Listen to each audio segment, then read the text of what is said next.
Accountancy Bihar board model paper 2025 class 12 question number 1। Excess of income over expenses is क्या कहलाएगा। तो ये question है आपका एनपीओ चैप्टर का।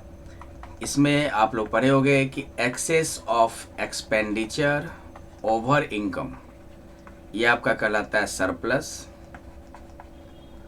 और excess of expenditure over income ये आपका कहलाएगा डेफिसिट।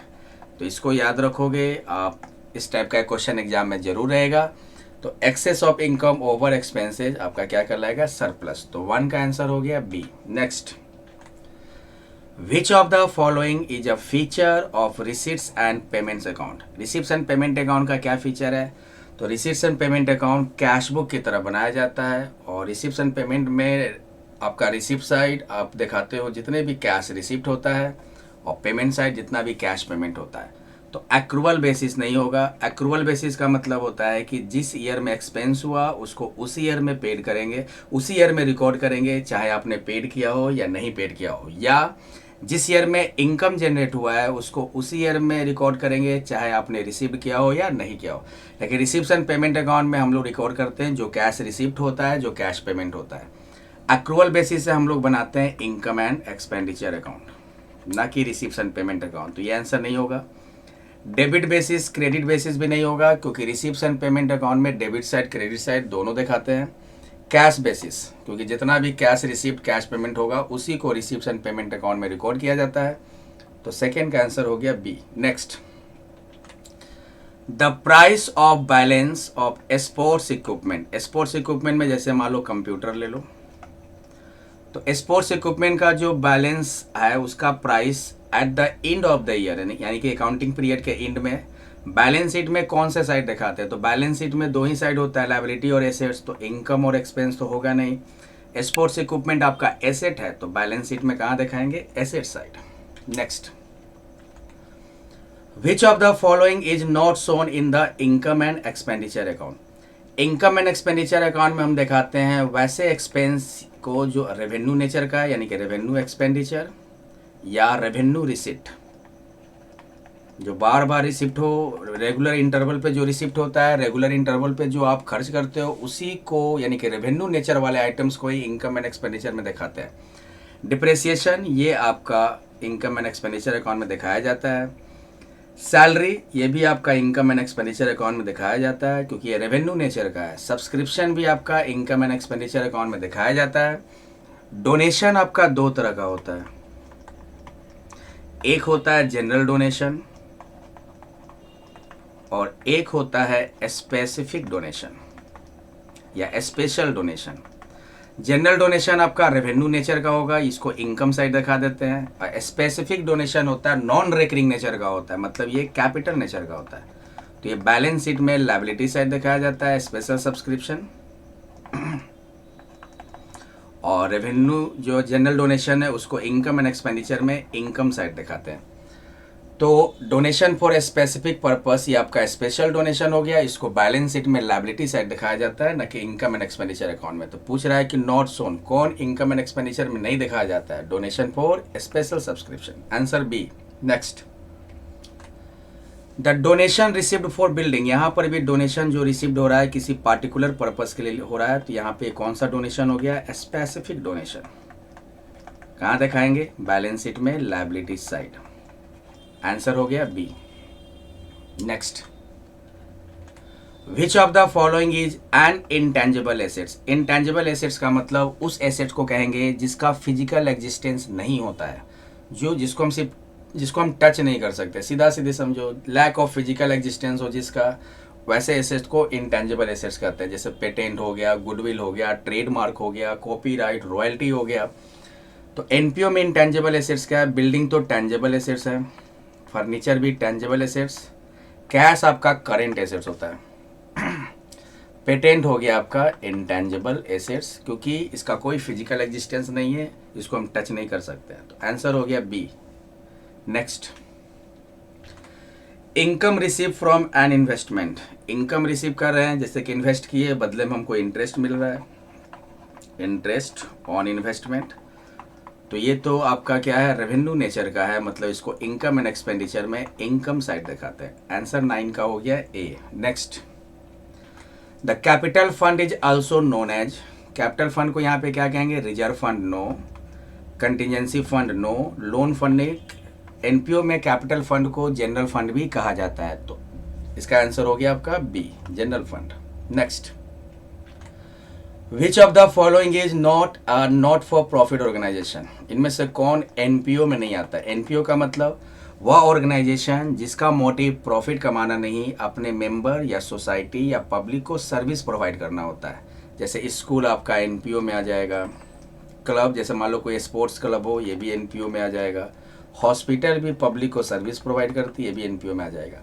पार्टनरशिप फर्म क्या हो गया, ये प्रॉफिट अर्निंग ऑर्गेनाइजेशन हो गया, इसका मोटिव सिर्फ और सिर्फ प्रॉफिट कमाना होता है।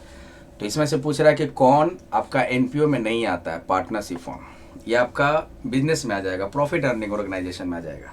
तो आंसर हो गया इसका D. Next, not for profit organization prepare, not for profit organization क्या बनाती है, इनकम एंड एक्सपेंडिचर अकाउंट। याद रखो एनपीओ में क्या क्या बनता है, रिसीट्स एंड पेमेंट्स अकाउंट, और इसी रिसीट्स एंड पेमेंट अकाउंट के आधार पर हम क्या बनाते हैं, इनकम एंड एक्सपेंडिचर अकाउंट और balance sheet. Trading account, profit and loss account, ये सब बनाया जाता है आपका प्रॉफिट अर्निंग ऑर्गेनाइजेशन में। और रेवेन्यू अकाउंट तो ऐसा कहीं है नहीं तो हो जाएगा income and expenditure account, answer C. Next, partner who have advanced loan to the firm received interest, ये आपका पार्टनरशिप फॉर्म फंडामेंटल का क्वेश्चन है कि पार्टनर जो लोन दिया है फॉर्म को, वो कितना परसेंट के रेट से इंटरेस्ट लेता है, 6% के रेट से। और आप लोग पढ़े होंगे पार्टनरशिप डीड जब साइलेंट हो, यानी पार्टनरशिप डीड अब्सेंट हो, तो पार्टनर ने अगर लोन दिया है तो 6% इंटरेस्ट का प्रोविजन है। तो interest on partners loan at the rate of 6%, answer हो गया A. Next, current account, current account partner से रिलेटेड होता है। पार्टनर्स करेंट अकाउंट ओपन करते हैं हम लोग जब कैपिटल आपका फिक्स्ड हो, और पार्टनर्स आपका क्या है, कोई पर्सन है, इंडिविजुअल है, मतलब पर्सनल अकाउंट में। करेंट अकाउंट का बैलेंस दोनों हो सकता है, डेबिट बैलेंस भी और क्रेडिट बैलेंस भी। तो पार्टनर्स करेंट अकाउंट आपका personal account, answer A. Next, the opening balance of partners capital account is credited with, किसके साथ क्रेडिट करते हैं हम लोग, तो पार्टनर्स कैपिटल आपका क्रेडिट होगा। जैसे हम लोग पार्टनर्स कैपिटल अकाउंट बनाते हैं, पार्टनर्स कैपिटल अकाउंट मान लो कोई एक पार्टनर का बना रहे हैं हम लोग, तो उसका क्रेडिट बैलेंस देते हैं पहले by balance BD. Interest on capital को भी हम क्रेडिट कर देते हैं। उसके बाद क्या होगा, पार्टनर सैलरी है उसको क्रेडिट कर देते हैं, प्रॉफिट को क्रेडिट कर देते हैं। ड्राइंग को क्या करते हैं, डेबिट में दिखाते हैं। ड्राइंग पार्टनर्स कैपिटल का अमाउंट क्या करता है, डिक्रीज करता है। इंटरेस्ट ऑन ड्राइंग भी डेबिट में। और आपका लॉस, प्रॉफिट एंड लॉस, यानी कि लॉस जो होगा उसको भी हम पार्टनर्स कैपिटल में डेबिट में दिखाते हैं। रिजर्व हो, जनरल रिजर्व, उसको भी पार्टनर्स कैपिटल में क्रेडिट में दिखाया जाता है। तो पूछ रहा है क्रेडिट में क्या दिखाते हो, तो इंटरेस्ट ऑन ड्राइंग तो आपका डेबिट साइड है, शेयर इन लॉस ये भी पार्टनर्स कैपिटल के डेबिट में, ड्राइंग भी पार्टनर्स कैपिटल के डेबिट में। इंटरेस्ट ऑन कैपिटल जो है वो पार्टनर्स कैपिटल के क्रेडिट साइड दिखाया जाता है। तो इसका आंसर हो गया A, interest on capital. Next, the interest on partners drawing is debited, अभी हमने फॉर्मेट बताया। इंटरेस्ट ऑन ड्राइंग जो है वो पार्टनर्स कैपिटल में किधर दिखाते हैं, डेबिट साइड। तो आंसर हो गया डेबिट दिखाते हैं partners capital account, answer A. Next, which of the following is added to the fluctuating capital, fluctuating capital में एक ही अकाउंट बनाया जाता है, पार्टनर्स कैपिटल। तो पूछ रहा है कि कौन कौन आइटम ऐड करते हैं कैपिटल में, तो जो क्रेडिट में दिखाते हैं वो एडिंग आइटम है। जैसे ओपनिंग बैलेंस कैपिटल का लिखा, उसका interest on capital, salary, profit, general reserve, ये सारे एडिंग आइटम है। तो इसी में से देखो कौन सा आंसर होगा, प्रॉफिट को ऐड किया जाता है। लॉस और ड्राइंग ये सबको हम पार्टनर्स कैपिटल के डेबिट में दिखाते हैं, जिससे पार्टनर्स कैपिटल अकाउंट डिक्रीज होता है, आपका पार्टनर्स का कैपिटल बैलेंस डिक्रीज होता है। तो आंसर हो गया ए, प्रॉफिट को पार्टनर्स कैपिटल के क्रेडिट से दिखाया जाता है। क्रेडिट का मतलब वो पार्टनर्स कैपिटल में क्या होगा, ऐड होगा, आंसर 18 का A. Next, profit and loss appropriation account बनाते हैं जब हम प्रॉफिट को डिवाइड करना हो, यानी कि पार्टनरशिप फॉर्म में पार्टनर्स के बीच जब प्रॉफिट को बांटा जाता है तो profit and loss appropriation account बनाया जाता है। और ये प्रॉफिट एंड लॉस अकाउंट का एक्सटेंशन है, extension to profit and loss account. पहले प्रॉफिट एंड लॉस अकाउंट बनाकर प्रॉफिट निकाल लेंगे, उसके बाद अप्रोप्रिएशन करके, अप्रोप्रिएशन करने के लिए profit and loss appropriation account बनाया जाता है, और जो भी प्रॉफिट अप्रोप्रिएशन करने के बाद बचता है उसको पार्टनर्स में डिवाइड कर दिया जाता है, बांट दिया जाता है। इसको हम लोग बाय नेचर कौन सा अकाउंट है, ये नॉमिनल अकाउंट। तो फाइंड आउट डिविजिबल प्रॉफिट, यानी कि पार्टनर्स के बीच में कितना प्रॉफिट डिवाइड करना है, इसको निकालने के लिए हम लोग profit and loss appropriation account बनाते हैं। तो आंसर हो गया 19 का सी। फाइंड आउट नेट प्रॉफिट, इसके लिए हम लोग बनाते हैं profit and loss account. Reserve fund create होता है out of profit, out of profit, और रिजर्व क्रिएट करना है तो भी आपका अप्रोप्रिएशन आइटम है, ये profit and loss appropriation account में डेबिट से दिखाया जाता है। लेकिन पीएल अप्रोप्रिएशन अकाउंट या profit and loss appropriation account बनाने का मोटिव क्या होता है, तो डिविजिबल प्रॉफिट निकालना जो पार्टनर्स में डिवाइड किए जाते हैं। Answer C. Next, interest on advance given to the firm by partner, partner के द्वारा फर्म को जो इंटरेस्ट दिया गया वो क्या हो गया, यानी कि interest on loan, interest on partners loan. और ये इंटरेस्ट बिजनेस में प्रॉफिट हो या फर्म में प्रॉफिट हो या लॉस हो, देना ही देना है। मतलब क्या हो गया, ये चार्ज अगेंस्ट प्रॉफिट हो गया, charge against profit. Answer C. Appropriation का मतलब होता है कि प्रॉफिट से दिए जाते हैं, जैसे कि प्रॉफिट होगा तभी हम इंटरेस्ट ऑन कैपिटल देंगे, प्रॉफिट होगा तभी रिजर्व क्रिएट होगा, प्रॉफिट होगा तभी पार्टनर सैलरी दिया जाएगा। लेकिन इंटरेस्ट ऑन लोन जो है, प्रॉफिट हो या लॉस हो, ये आपको देना ही है, ये एक तरह का एक्सपेंस है, ये प्रॉफिट एंड लॉस के डेबिट में दिखाया जाता है। मतलब ये क्या हो गया, चार्ज हो गया। आंसर 20 का सी। चार्ज हमेशा याद रखो, प्रॉफिट हो या लॉस हो ये बनेगा ही बनेगा। जैसे डिप्रिसिएशन, ये चार्ज आइटम है, प्रॉफिट एंड लॉस के डेबिट में दिखाते हैं। रेंट, ये तो देना ही देना है ना, चाहे प्रॉफिट हो या लॉस हो। बैड डेट्स, यानी पैसा डूबा, ये भी आपका प्रॉफिट हो या लॉस हो डूबना ही है। तो ये सारे चार्ज है, चार्ज अगेंस्ट प्रॉफिट, इस सारे आइटम को प्रॉफिट एंड लॉस के डेबिट में दिखाया जाता है। तो इंटरेस्ट ऑन लोन आपको हर हाल में देना है, चाहे प्रॉफिट हो या लॉस, इसलिए इसको कहते हैं charge against profit, charge. Answer C. Appropriation item में क्या आ जाएगा, इंटरेस्ट ऑन कैपिटल, उसके बाद हो जाएगा पार्टनर सैलरी, उसके बाद आपका आ जाएगा जनरल रिजर्व, ये सारे आपके अप्रोप्रिएशन आइटम है। गेन का मतलब हो गया जैसे profit on revaluation, profit on revaluation, profit on sale of assets, profit on sale of fix assets, ये सारे क्या हो गए, गेन कहे जाते हैं। तो आंसर हो गया 20 का C. Next, partners current account is prepared when capital of partners is maintain. तो कैपिटल अकाउंट दो मेथड से बनाते हैं, एक फिक्स कैपिटल अकाउंट या फिक्स कैपिटल मेथड, और एक होता है फ्लक्चुएटिंग। तो करेंट अकाउंट बनाते हैं फिक्स कैपिटल में। फिक्स कैपिटल में दो अकाउंट बनता है, एक पार्टनर्स कैपिटल अकाउंट और एक बनता है पार्टनर्स करेंट अकाउंट। और फ्लक्चुएटिंग कैपिटल में एक ही अकाउंट बनता है, पार्टनर्स कैपिटल अकाउंट। तो करेंट अकाउंट जब बनाया, जब पार्टनर्स कैपिटल आपका किसके अंदर में हो, fix capital, fix basis. Answer हो गया B. Next, the profit of last 3 years 42,000, 39,000, 45,000।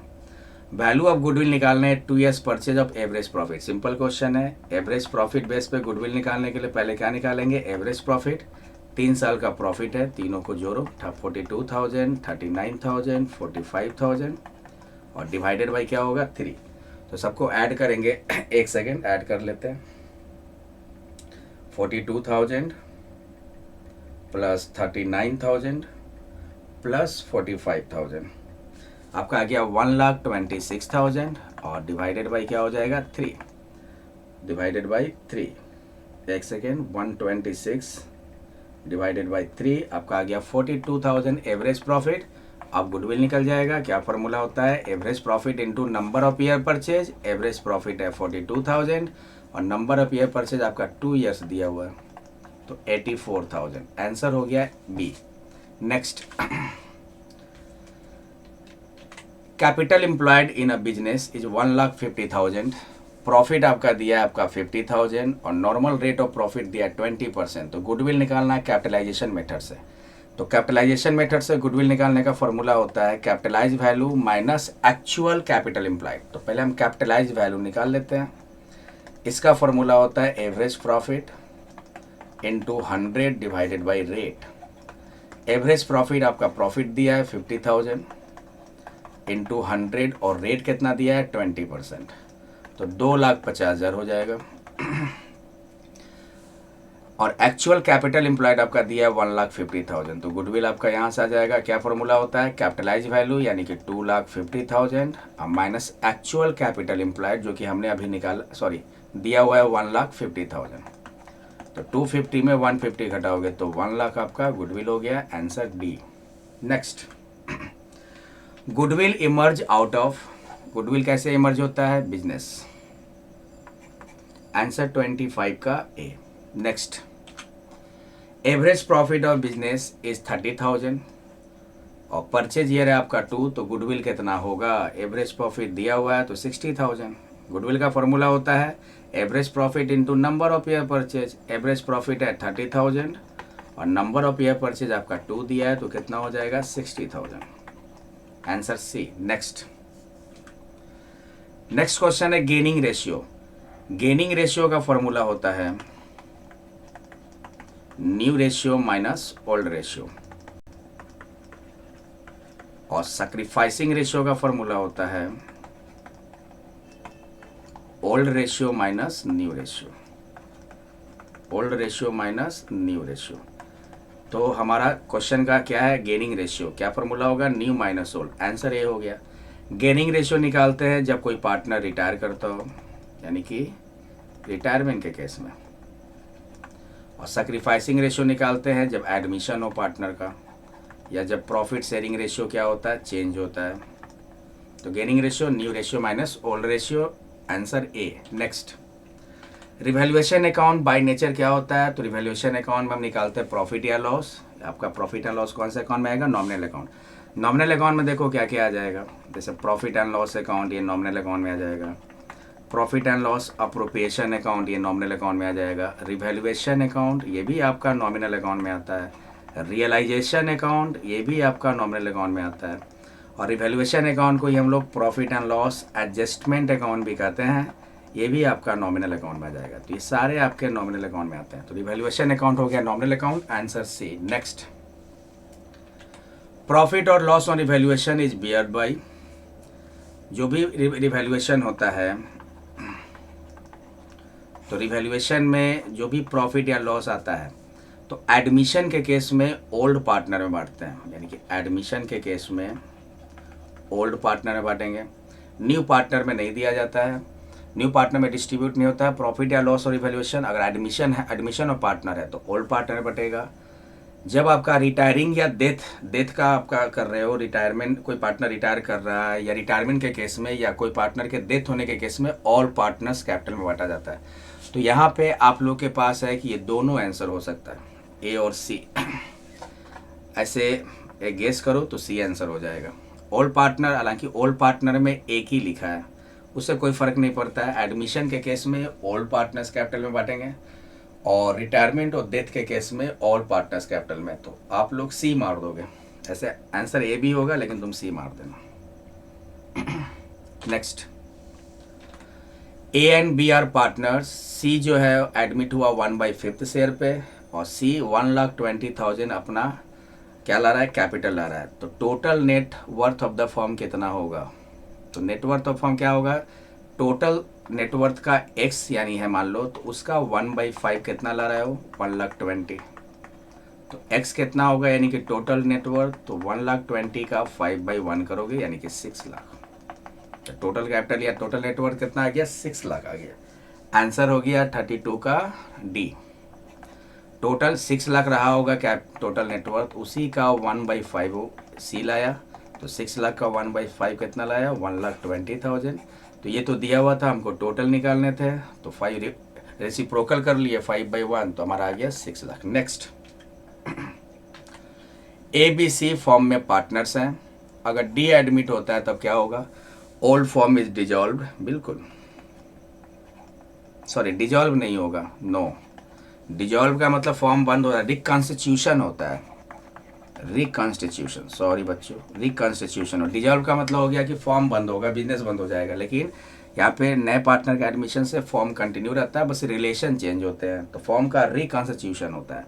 अब फॉर्म का रिकॉन्स्टिट्यूशन कब कब होगा, तो जब प्रॉफिट शेयरिंग रेशियो चेंज हो, जब न्यू पार्टनर का एडमिशन हो, जब कोई पार्टनर रिटायर करे, जब किसी पार्टनर का डेथ हो, जब दो फॉर्म का अमलगमेशन हो, तो इस केस में फॉर्म का रिकॉन्स्टिट्यूशन होता है। तो all partnership is reconstituted, dissolve नहीं होगा। ये होगा आंसर सी, 34 का सी।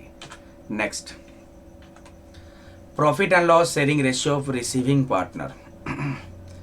जो पार्टनर रिसीव करते हैं, रिसीविंग पार्टनर होता है, उनका प्रॉफिट लॉस शेयरिंग रेशियो क्या होगा? इंक्रीज होगा, डिक्रीज होगा। तो देखो, जब रिटायरमेंट होगा, जब कोई पार्टनर रिटायर करेगा, तो रिटायरमेंट के केस में जैसे मान लो 3 पार्टनर है ए बी सी, अब एक सी मान लो रिटायर कर गया, तो अब प्रॉफिट सिर्फ 2 में बटेगा, तो इन लोगों का प्रॉफिट शेयरिंग रेशियो क्या होगा? इंक्रीज करेगा। और एडमिशन के टाइम में, एडमिशन मान लो ए बी 2 पार्टनर पहले से, एक नया पार्टनर सी इंटर हुआ, तो इन दोनों का शेयर क्या होगा? डिक्रीज होगा। तो दोनों हो सकता है, ए और बी, यानी कि D option, both A and B. Equal तो नहीं होने वाले, रेयर केस में होगा ही नहीं, इक्वल होगा ही नहीं। न्यू पार्टनर आएगा तो कुछ ना कुछ शेयर लेगा, तो पुराने पार्टनर का शेयर डिक्रीज होगा। जब कोई पार्टनर रिटायर करेगा तो उसका शेयर क्या होगा? बचा हुआ पार्टनर लेगा तो उनका शेयर इंक्रीज करेगा। तो इंक्रीज डिक्रीज दोनों हो सकता है, answer D. Next, example of company. Company का एग्जाम्पल क्या है? तो देखो, टाटा मोटर्स, सिंपल, 51 का C. Next, right shares are those share. Right share का मतलब होता है वह शेयर जिसको कंपनी इशू करती है अपने एग्जिस्टिंग शेयर होल्डर को। जो पहले से उसके शेयर होल्डर है उसको राइट देती है कि हम शेयर इशू कर रहे हैं, आप इसको परचेस कर सकते हो, सब्सक्राइब कर सकते हो। तो आंसर हो गया issue to the existing share holder of the company, 53 का B. Issue to the director, ये आपका हो जाएगा sweat equity share. Issue to the vendor for purchasing assets, ये तो हो जाता है issue of share other than cash, ये पब्लिक ऑफर में आ जाएगा। Issue of share other than cash, other than cash. Answer B, right share का मतलब जब कंपनी एग्जिस्टिंग शेयर होल्डर्स को शेयर इशू करे उसे कहते हैं right shares. Answer B. Next, a new company can not issue at share, एक new company can not issue its share at discount. Section 53 कहता है कि कंपनी डिस्काउंट पे शेयर इशू नहीं कर सकती है। तो आंसर हो गया ए, 54 का A. Interest on calls in arrear can be charge maximum at, ये आपका हो गया 12%। Table F, article of association, interest on calls in arrear can be charge at maximum 12% per annum. Next, maximum number of members in a private company, तो employ को छोड़कर private company में maximum number of members आपका हो जाता है 200। और public company में मैक्सिमम नंबर ऑफ मेंबर्स आपका अनलिमिटेड होता है। जैसे अगर मान लो एक ले लो पब्लिक कंपनी और एक ले लो प्राइवेट कंपनी, तो पब्लिक कंपनी में मिनिमम होते हैं 7 और मैक्सिमम कितना होगा? अनलिमिटेड। अब प्राइवेट कंपनी में मिनिमम 2, अब मैक्सिमम कितना होगा आपका? 2 या 3 ले लो। अब मैक्सिमम कितना होगा आपका? 200 अदर देन इम्प्लाइज, मतलब इम्प्लाई को छोड़कर, अदर देन इम्प्लाइज। 2 ही ले लो, 3 नहीं होगा, 2, मिनिमम 2। तो maximum number of members in private company 200 employees को छोड़कर। Answer B. Next, premium on issue of share can be used for, जब कंपनी शेयर को प्रीमियम पे इशू करती है, प्रीमियम पे इशू करने का मतलब कि अगर शेयर का फेस वैल्यू 10 रुपया है तो कंपनी उसको 12 रुपये में इशू कर रही है, तो 2 रुपये क्या हो गया? सिक्योरिटी प्रीमियम, 2 रुपये हो गया सिक्योरिटी प्रीमियम। जब हम लोग बैलेंस शीट बनाएंगे शेड्यूल 3 के अकॉर्डिंग, तो इसको रिजर्व एंड सरप्लस हेडिंग में दिखाया जाता है, रिजर्व एंड सरप्लस के हेड में आ जाएगा। तो premium on issue of share use किया जाता है इशू ऑफ बोनस शेयर में, इशू ऑफ बोनस शेयर, याद रखिए, issue of bonus share. Next, according to the Indian companies act 2013, balance sheet of a company is prepared as per schedule 3। Schedule 3 देख लो, ये answer B. Company का जो balance sheet बनता है under companies act 2013, वो कैसे बनता है? Part 1 of schedule 3, answer B. Next, next है तुम्हारा अकॉर्डिंग, शेड्यूल 3 याद रखो, शेड्यूल 3 याद रखो। Next, according to the SEBI यानी कि securities and exchange board of India, minimum subscription must be at least how much % of share issued before allotment of shares. Minimum subscription कितना होना चाहिए? 25%। मिनिमम सब्सक्रिप्शन 25%, यानी कि जितना शेयर इशू हुआ, जैसे शेयर का प्राइस आपका है उसका 25% मिनिमम सब्सक्रिप्शन होने चाहिए, यानी कि 25%। आंसर डी सी दे दो, ये सी है। नेक्स्ट, शेयर इस में भी इशूड एट, शेयर आपका क्या होगा? पार पे भी इशू होगा, प्रीमियम पे भी, डिस्काउंट पे भी। हालांकि तो सेक्शन 53 के अकॉर्डिंग डिस्काउंट पे इशू नहीं कर सकते, लेकिन यहाँ पे कोई ऑप्शन नहीं बच रहा है क्योंकि दो तो नहीं मार सकते, तो ऑल ऑफ द एबव दे दो। तो शेयर पार, प्रीमियम, डिस्काउंट तीनों पे इशू हो सकता है इस क्वेश्चन के अकॉर्डिंग, क्योंकि कोई और ऑप्शन तो है नहीं। ऐसे नॉर्मली देखा जाए तो शेयर इशू किया जाता है पार पे और प्रीमियम पे, लेकिन यहाँ पे ऑल द एबव दे दो। डिस्काउंट पे भी इशू किया जाता है, बुक में तो है ही, लेकिन बुक में ये भी लिखा है सेक्शन 53। अगर सेक्शन 53 के अकॉर्डिंग देखा जाए तो शेयर को डिस्काउंट पे इशू नहीं किया जा सकता है, लेकिन यहाँ पे आपका पार वैल्यू पे टिक लगाओगे, प्रीमियम पे लगाओगे, ऑप्शन है डी, तो डी मार दो। नेक्स्ट, एग्जाम में अगर इस तरह का क्वेश्चन रहे तो इसको छोड़कर कोई और बनाओ। नेक्स्ट, डिवेंचर होल्डर को क्या मिलता है? तो डिविडेंड जो होता है वो शेयर होल्डर को मिलते हैं। प्रॉफिट, मैनेजमेंट प्रॉफिट क्या होता है? कंपनी का प्रॉफिट दो भाग में बढ़ता है, एक होता है जो मैनेजमेंट रखता है जिसको रिटेन्ड अर्निंग कहते हैं, और एक जो होता है डिविडेंड के रूप में शेयर होल्डर को दिया जाता है। इंटरेस्ट, इंटरेस्ट किसको मिलेगा? डिवेंचर होल्डर को। Answer C. Bonus, bonus employee को भी मिलता है, शेयर होल्डर्स को ही मिलता है, तो डिवेंचर होल्डर को क्या मिलता है? Interest. Answer C. Next, premium on issue of debenture for a company, जब कंपनी डिवेंचर इशू करती है प्रीमियम पे तो आपका कैपिटल गेन है, capital gain non recurring nature का, capital receipt. Answer C. Next, debentures which are transferred by merely delivery is called bearer debenture.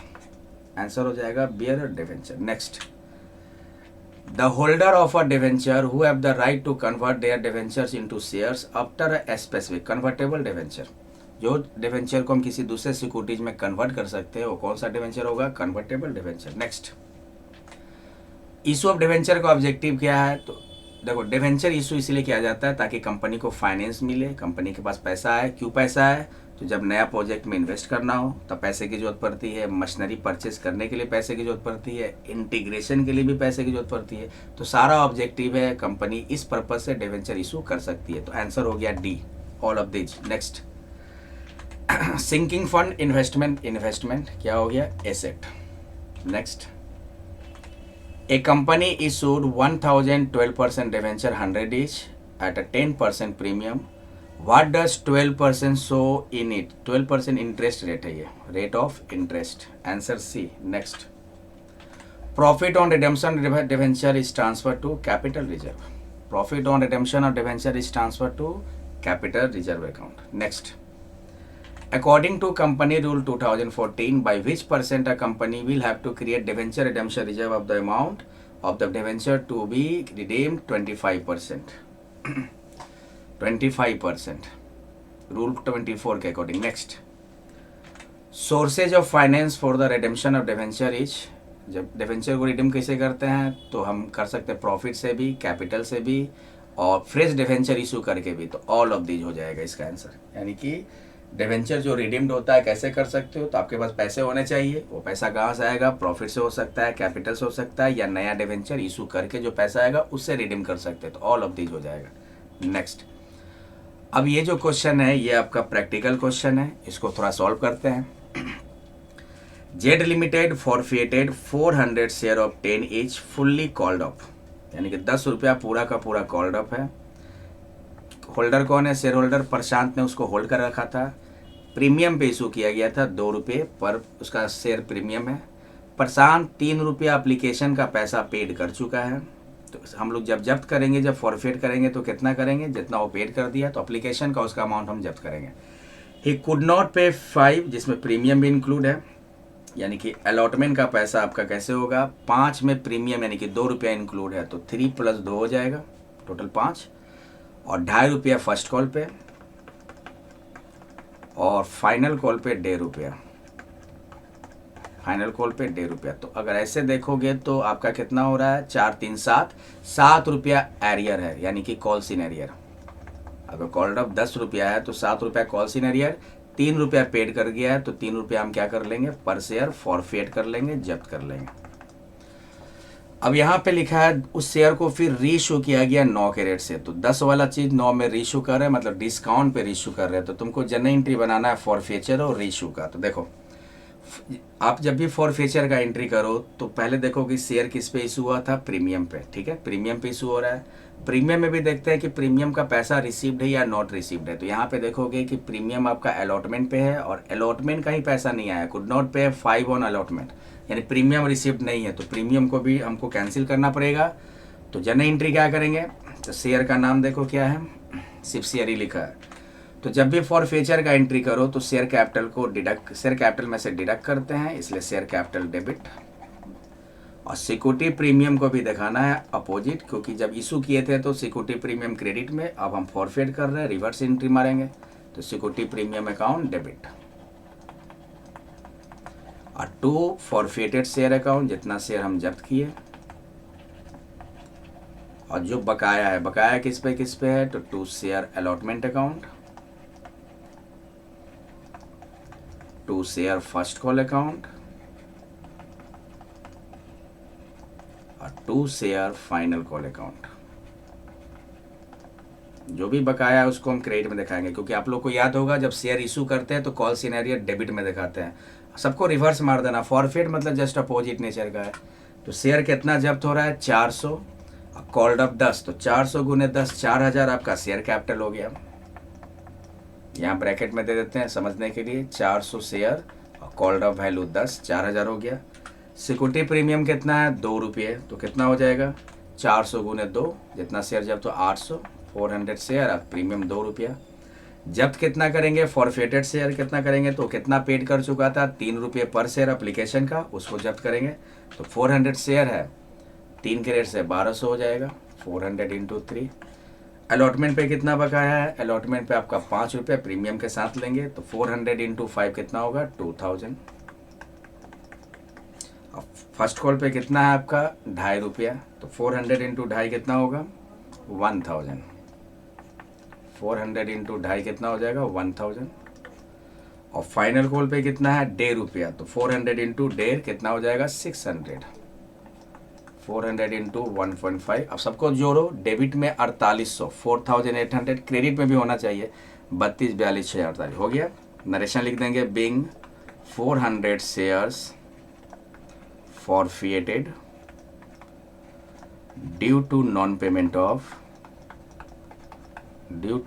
Payment of allotment, first call and final call. अब इसमें से देखो कितना री issue हो रहा है, तो ये सारा पूरा का पूरा शेयर री इशू हो रहा है। री इशू भी 2 तरह का होता है, एक होता है कि जितना शेयर जब्त हुआ पूरा का पूरा री इशू कर देंगे, और एक होता है कि जितना शेयर जब्त हुआ उससे कम री इशू हुआ। एक फुल्ली री इशू होता है, एक पार्टली री इशू होता है। यहाँ पे पूरा का पूरा शेयर री इशू हो रहा है, मतलब फुल्ली री इशू है। कितना के रेट से, 9 के रेट से, तो 10 कॉल्ड अप था, यानी 10 फेस वैल्यू है, 9 के रेट से, तो ₹1 डिस्काउंट पे री इशू कर रहे हैं। तब एंट्री क्या होगा, री इशू करोगे तो पैसा आएगा अकाउंट में, बैंक डेबिट। डिस्काउंट के जगह यूज करते हैं हम लोग फॉरफेटेड शेयर, यानी कि जो हम पैसा जब्त किए उसी से हम डिस्काउंट को राइट अप करेंगे।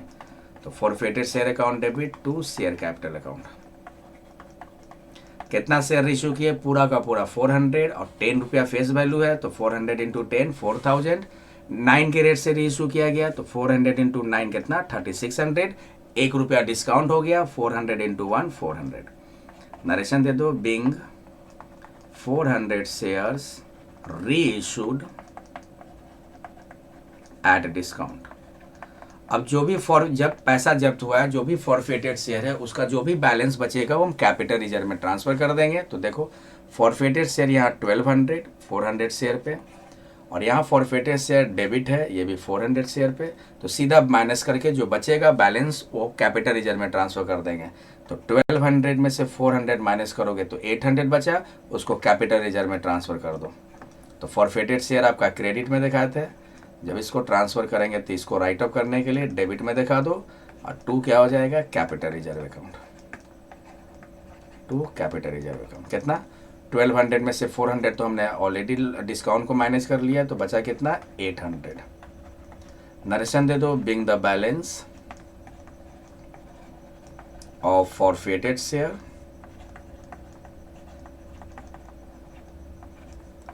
Transferred to capital reserve account, transferred to capital reserve account. तो ये हमारा बन गया क्वेश्चन कंप्लीट। इसको ये जर्नल एंट्री जब भी बनाओगे फॉर्मेट में बनाओगे, अच्छे से नरेशन दोगे। ये सब जो हमने ब्रैकेट में लिखा है ये चाहो तो आप नहीं करना, बस समझाने के लिए यहाँ लिखा है। एक आध दो वर्किंग नोट दे दोगे। तो ये रहा क्वेश्चन और ये इसका आंसर।